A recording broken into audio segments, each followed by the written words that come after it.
اور یہ خاص اللہ کا معجزہ ہے کہ اتنی گولیاں لگنے کے باوجود کوئی بھی ایسا نہیں ہوا کہ اگر وہ گولیاں تھوڑی ادھر ادھر ہو جاتی تو شاید بہت زیادہ لوگ جان کھو بیٹھتے. تو میں آج اپنے سارے جو آج یہاں آئے ہوئے ہیں وزیر آباد میں، آپ کے لیے بھی اور جو بھی میرے پاکستانی دیکھ رہے ہیں، میں آپ سب کو مخاطب ہوں. سب سے پہلے یہ جو حادثہ ہوا، یہ جو حادثہ نہیں، یہ جو پلان کر کے مجھے قتل کرنے کی کوشش کی گئی، میں پھر پہلے واضح کر دوں کہ یہ سپٹمبر میں پلان بنا تھا. سپٹمبر میں پلان بنا تھا.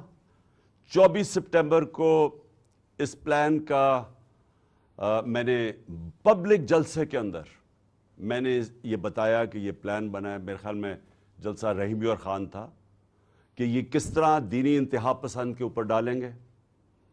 پلان بنا تھا ایجنسی، یہ جو جنرل فیصل اس نے، اور یہ جو دو نون لیگ کے جو قاتل ہیں، ماڈل ٹاؤن میں انہوں نے قتل کیے لوگوں کو، دن دہاڑے قتل کیے لوگوں کو، گولیاں مروائیں پولیس سے.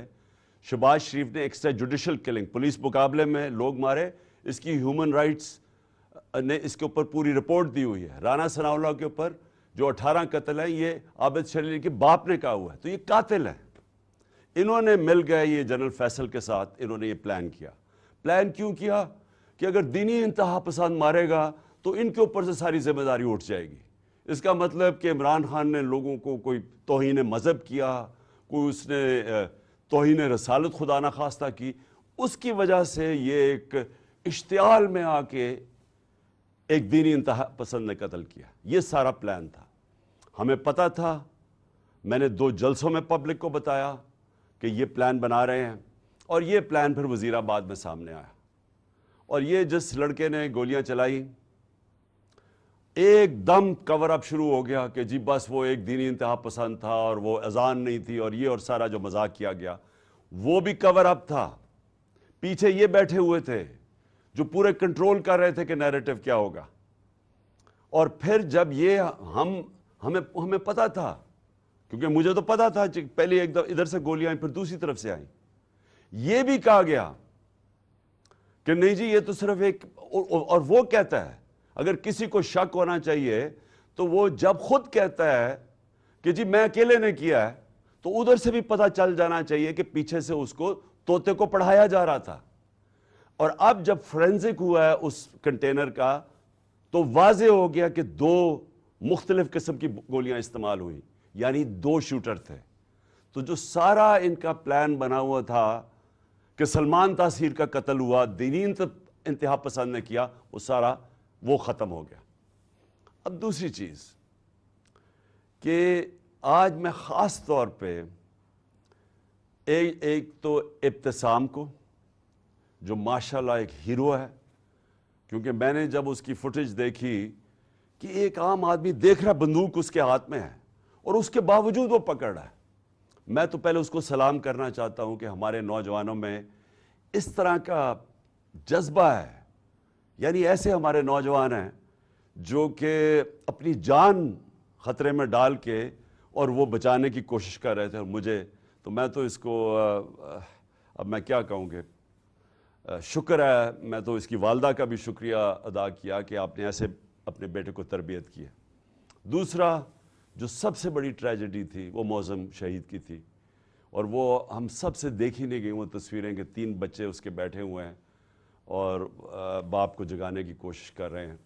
اور میں پھر سے کہہ رہا ہوں کہ ہم انشاءاللہ پوری ذمہ داری ان بچوں کی ساری زندگی تک لیں گے. اب میں اپنی ساری قوم سے جو 2-3 آج باتیں کرنا چاہتا ہوں. پہلے تو یہ، اب ہماری مارچ رکے گی نہیں. ہماری حقیقی آزادی کی جو تحریک ہے وہ رکے گی نہیں، وہ انشاءاللہ اور زور پکڑے گی. کیونکہ یہ جو اس کے بعد ہوا، اب میرے ذہن میں کوئی شک نہیں کہ جب تک اس ملک کے اندر ہم انصاف نہیں لے کے آئیں گے، ہم حقیقی طور پہ آزاد نہیں ہوں گے. اور ہم حقیقی طور پہ جب تک آزاد نہیں ہوں گے یہ ملک میں خوشحالی نہیں آنے لگی. یہ اگر کسی کا خیال ہے کہ جنگل کا قانون ہو اور ملک خوشحال ہو جائے، خواب کے اندر تو ایسے ہو سکتا ہے یا لوگ خواب دکھا سکتے ہیں، لیکن جو دنیا کا معاشرہ ترقی کرتا ہے وہاں سب سے پہلے انصاف قائم کرتا ہے. میرے نبی صلی اللہ علیہ وسلم نے مدینہ میں سب سے پہلے عدل اور انصاف قائم کیا، پھر اس کے بعد خوشحالی آئی. عدل اور انصاف انسانوں کو آزاد کرتا ہے، طاقتور کو قانون کے نیچے لے کے آتا ہے. اور کیا ہوا اس کے بعد؟ جو مجھے پتہ ہے، یہ میجر جنرل فیصل اس کے پیچھے تھا. مجھے پتہ ہے کہ جب سے میجر جنرل فیصل آیا اور ساتھ اس کے فہیم آیا ہے، انہوں نے تب سے ہمیں اس طرح دہشت گردوں کی طرح انہوں نے ہمارے اوپر ظلم کیا. یہ ہمیں پتہ ہے ان کی بیک گراؤنڈ کیا ہے. بلوچستان میں انہوں نے دہشت گردوں کو کہتے تھے جی بڑا یہ تکڑے ہیں. اللہ معافی دے کہ اگر یہ اس طرح کے لوگ ہیں دہشت گردی کم نہیں ہوگی، ان کے حرکتوں سے دہشت گردی بڑھے گی. جو ہمارے سے انہوں نے کیا ہے، جو صحافیوں سے کیا ہے، جو ارشد شریف سے انہوں نے کیا ہے. ارشد شریف کی مجھے پتہ ہے، ارشد شریف جب مجھے کہہ رہا تھا کون کون اس کو دھمکیاں دے رہا تھا جو ملک سے باہر گیا ہے، اور ارشد شریف میں بعد میں بات کروں گا. اس سے پہلے اعظم سواتی سے جو انہوں نے کیا، یہ جب سے یہ آیا ہے میجر جنرل فیصل، تب سے صحافیوں کو، سوشل میڈیا کو، ٹی وی چینلز کو دھمکیاں کہ جی عمران خان کی پروجیکشن نہیں کرنی. اور تب سے انہوں نے فیصلہ کیا کہ یہ اب ہمیں جس طرح دہشت گردوں کو خوف دلاتے ہیں، دہشت دلاتے ہیں، وہ انہوں نے ہمارے ساتھ کیا. یہ جو ایف آئی آر رجسٹر نہیں ہو رہی، میں پاکستان کا ایکس پرائم منسٹر ہوں، میں سب سے بڑی پارٹی کا سربراہ ہوں، میں اپنی ایف آئی آر رجسٹر نہیں کر سکا کیونکہ میجر جنرل فیصل کا نام آ گیا. یہ کوئی ایسا آدمی ہے جس کے اوپر پاکستان کے قانون نہیں لگتے ہیں. D G I S P R کہتا ہے کہ جی ہماری فوج کی توہین ہو گئی. فوج کی توہین تب ہوگی اگر فوج ایکشن نہیں لے گی. توہین تب ہوگی جب ایک ادارہ اپنے آپ کو قانون سے اوپر سمجھے گا. جب وہ یہ کرے گا کہ ایک پرائم منسٹر کا اگر ایف آئی آر رجسٹر نہیں ہوتی، میں سوال پوچھتا ہوں کہ عام آدمی کی کیا حیثیت رہے گی اس ملک میں؟ ایک عام آدمی سے جب کوئی ظلم کرتے ہوں گے یہ لوگ، تو وہ کیا کرتا ہوگا؟ وہ کدھر جاتا ہوگا؟ اور یہ جب تک یہ جنگل کا قانون رہے گا یہ ملک ترقی نہیں کر سکتا. ہم آزاد نہیں ہو سکتے. انصاف حقوق دیتا ہے، حقوق انسان کو آزاد کرتے ہیں. یہاں تو prime minister, ex prime minister کے حقوق نہیں ہیں. میں ایف آئی آر رجسٹر نہیں کر سکتا اس میجر جنرل فیصل پہ، ان کے اوپر نہیں کر سکتا. یہ جو پرائم منسٹر اور یہ جنہوں نے، میں پھر سے کہوں، ماڈل ٹاؤن میں دن دہاڑے لوگوں کو قتل کیا تھا، جن کی ایکسٹرا جوڈیشل کلنگ کی کہانیاں ہیں، اگر ان کے اوپر ہم نہیں کر سکتے تو فائدہ کیا؟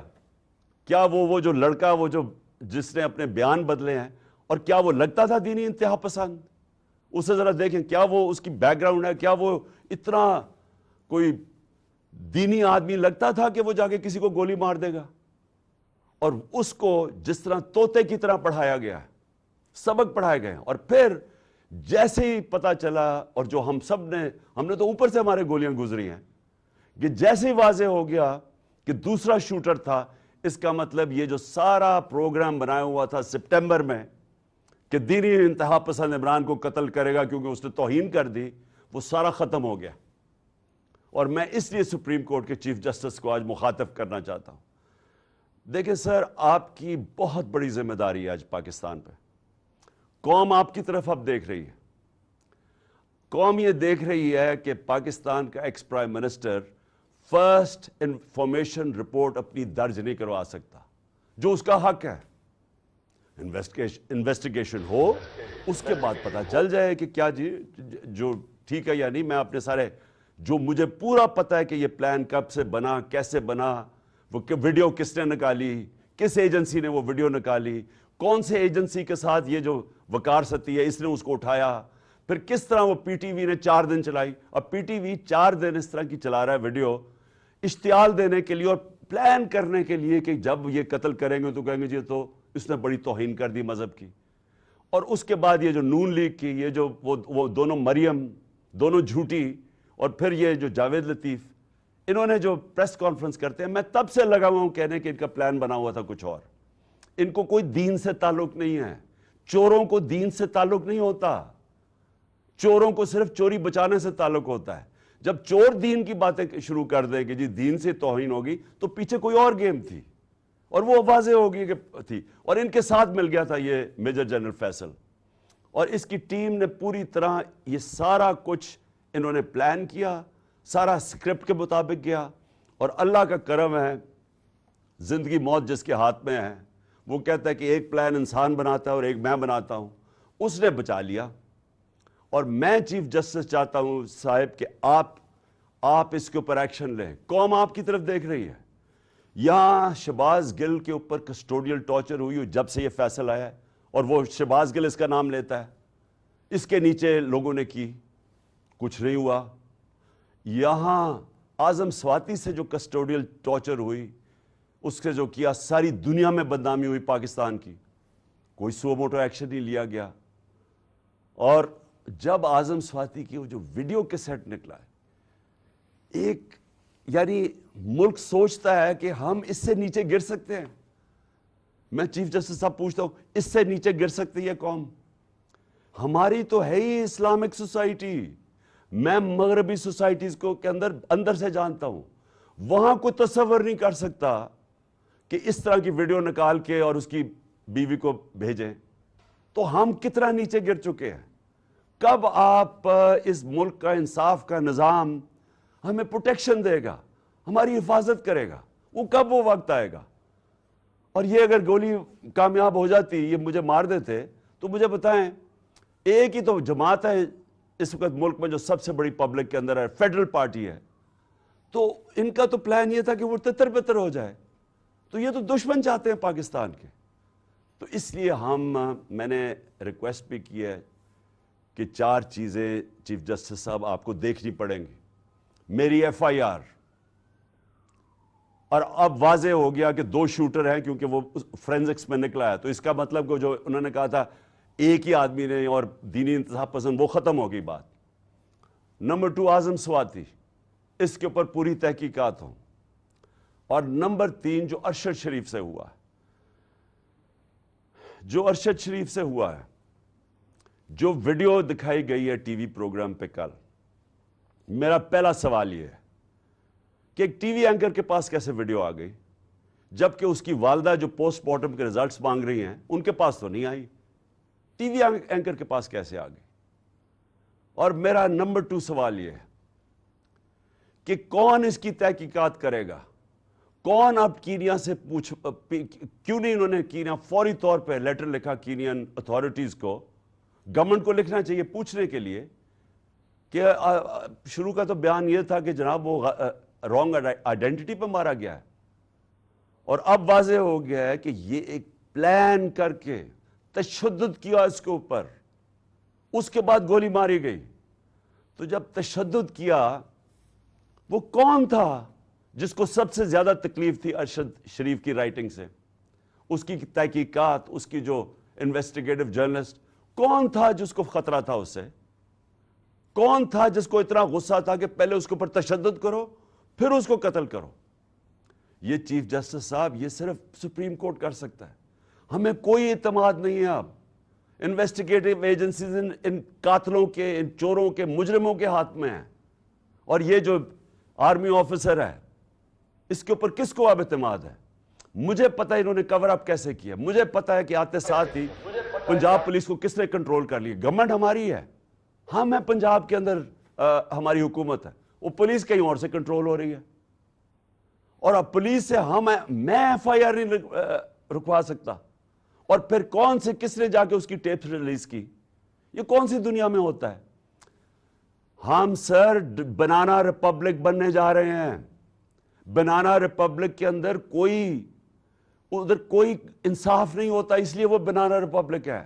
وہاں جنگل کا قانون ہوتا ہے، اور یہ جنگل کا قانون بننے جا رہا ہے. اور اس وقت یہ ملک کو بچانا ہے آپ نے.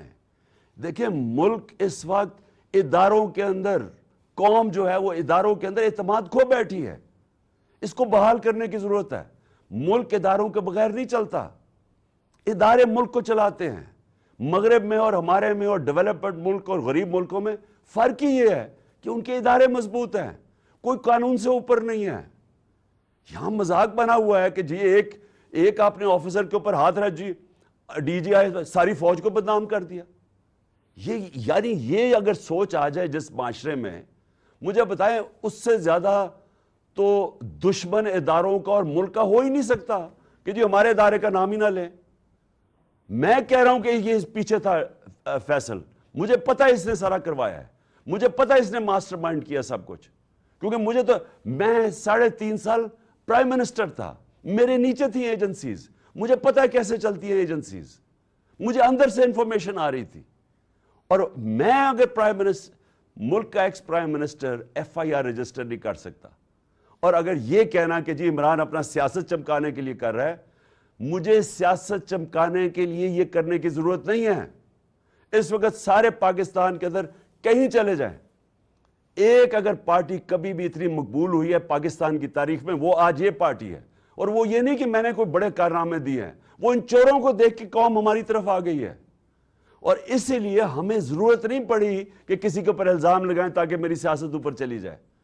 یہ ملک کا مسئلہ ہے, اور چیف جسٹس صاحب یہ ملک کی فیوچر کا مسئلہ ہے, اور یہ فیوچر آپ کے ہاتھ میں ہے. اس ملک کی عدلیہ کے اوپر ساری قوم دیکھ رہی ہے. اس وقت لگتا یہ ہے کہ بس یہ جو چاہے گا, یہ فیصل جیسے لوگ جو چاہے گا, ان کے سامنے کوئی کھڑا ہی نہیں ہوتا, اور یہ ملک سے دشمنی ہو رہی ہے. ملک تب تکڑے ہوتے ہیں, میں پھر سے آپ کو کہوں, جدھر قانون کی حکمرانی ہوتی ہے. اور میں آخر میں خاص طور پہ پاکستان کی وکلا کمیونٹی کا خاص طور پہ شکریہ ادا کرتا ہوں کہ جس طرح وہ کھڑے ہوئے ہیں. اور مجھے خوشی یہ ہے کہ وکلا یہ سمجھ گئے ہیں کہ اب ان کی ذمہ داری ہے رول آف لا, قانون کی حکمرانی قائم کرنا پاکستان کی وکلا کمیونٹی کی ذمہ داری ہے. اور یہ ایک ڈیفائننگ مومنٹ ہے پاکستان میں. ہر وہ آدمی جو اس ملک میں رول آف لا چاہتا ہے, اور رول آف لا کے بعد ہی حقیقی جمہوریت آتی ہے, اور حقیقی جمہوریت ہی حقیقی آزادی ہوتی ہے. یہ سب اکٹھے چلتے ہیں. اس وقت کچھ بھی نہیں ہے یہاں. تو میں وکلا کے اوپر بھی آج ان کا شکریہ ادا کرنے کے بعد میں امید لگاتا ہوں کہ آپ اپنا رول پلے کریں گے. اور میں اپنے سارے جو آج لوگ آئے ہیں اور جو آج جدھر سے ہماری مارچ شروع ہو رہی ہے, میں آج سب کو پیغام دینا چاہتا ہوں کہ دیکھیں یہ عمران خان کے لیے نہیں ہو رہا سب کچھ, یہ آپ سب کے لیے ہو رہا ہے. یہ اس ملک کے مستقبل کی جنگ ہے, یہ اس قوم نے جیتنی ہے. آزادی قومیں اپنی آزادی کی جنگ جیتتی ہیں. عمران خان تو میں تو کوشش ہی کر سکتا ہوں, لیکن آپ سب نے اس میں شرکت کرنی ہے, کیونکہ مستقبل آپ کا ہے اور آپ کے بچوں کا ہے. اور جب تک کہ ایک قوم اپنی آزادی چھینتی نہیں ہے, آزادی کوئی پلیٹ میں نہیں دیتا, تو اس کے لیے جدوجہد کی ضرورت ہے. میں تیار ہوں, جب تک میں زندہ ہوں میں اس کی پوری جدوجہد کروں گا. جب تک میں زندہ ہوں میں کبھی پیچھے نہیں ہٹوں گا. اور میں انشاءاللہ پنڈی پہنچوں گا, اور جب یہ قافلہ انشاءاللہ پنڈی پہنچے گا میں ان کو وہاں ریسیو کروں گا, اور میں سارے پاکستان سے اپنے لوگوں کو انوائٹ کروں گا, سب کو کہوں گا آئیں, کیونکہ یہ اس وقت جو اس ملک کی حقیقی آزادی میں شرکت نہیں کرتا, وہ یاد رکھیں کہ وہ اللہ نے ہمارے دین کے اندر یہ ہمیں حکم دیا ہے کہ ظلم اور نا انصافی کے آپ مقابلہ کرو, جس کو کہتے ہیں جہاد. یہ اللہ کا ہوتا ہے. آزادی کے لیے کھڑے ہونا یہ اللہ کا حکم ہے ہمیں. اور امر بالمعروف کہ آپ اچھائی کے ساتھ کھڑے ہوں. یہ جو چور سارے اکٹھے ہو گئے اور اوپر بیٹھ گئے ہیں, قومیں چوروں کے خلاف اور کرپشن کے خلاف لڑتی ہیں, کوئی ایک آدمی نہیں کچھ ٹھیک کر سکتا. تو میں ساری قوم کو آج دعوت دیتا ہوں کہ ہمارے ساتھ اس مارچ میں شرکت کریں, اور انشاءاللہ جب میں پنڈی جس دن میں آپ کو دعوت دوں گا, آپ نے سب نے پنڈی آنا ہے اس ملک کی حقیقی آزادی کے لیے. شکریہ. پاکستان زندہ.